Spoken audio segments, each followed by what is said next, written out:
Hello mamas, welcome to mini blog. అందరికీ వినాయక చవితి శుభాకాంక్షలు మామ.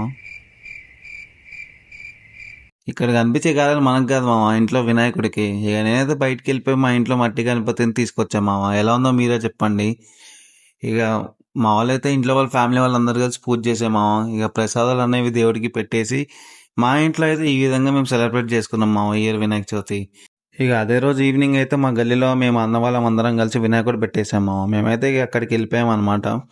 ఇక వచ్చేప్పటికి పంతులు వచ్చారు. పంతులు వచ్చి పూజ చేశారు. అలానే మంగళహారతి కూడా ఇచ్చారు మామ. మీరు కూడా తీసుకోండి, మంచిది.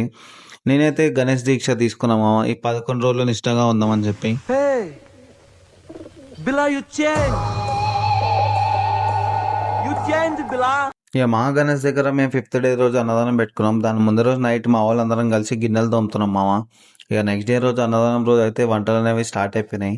ఇక మా పంతులు కూడా వచ్చేసిండు ఎర్లీగా ఇటుకరాలు సెట్ చేస్తుండే. దేనికి అనుకుంటున్నారా? ఇక మన గణేష్ దగ్గర హోమం అనేది ఉందన్నమాట. సో హోమం అనేది స్టార్ట్ అయిపోయింది మామ. ఇక ఈ హోమం పేరు వచ్చేసి లక్ష్మీ గణపతి హోమం మామ. చేస్తే మనకు చాలా మంచిదంట. ఇక వచ్చేప్పటికి అన్నదానం స్టార్ట్ అయిపోయింది. వంటలు అయితే చాలా బాగున్నాయి. క్రౌడ్ కూడా అసలుకి చాలా చాలా ఎక్కువ మంది వచ్చారు మామ. అనుకున్న దానికంటే చాలా ఎక్కువ మంది వచ్చారు. నేను మా ఫ్రెండ్స్ అందరం కలిసి పార్క్లో కూర్చున్నాం. ఇక వీళ్ళిద్దరైతే అనాథ పిల్లల కింద కూర్చున్నారు మామ. ఇక నేను ఇంటికి వెళ్తున్నాను మామ. నెక్స్ట్ వ్లాగ్లో గణేష్ నిమజ్జనం ఇంకా ఈవెంట్స్ పెడతా. ఉంటాం మరి. బాయ్ మామ.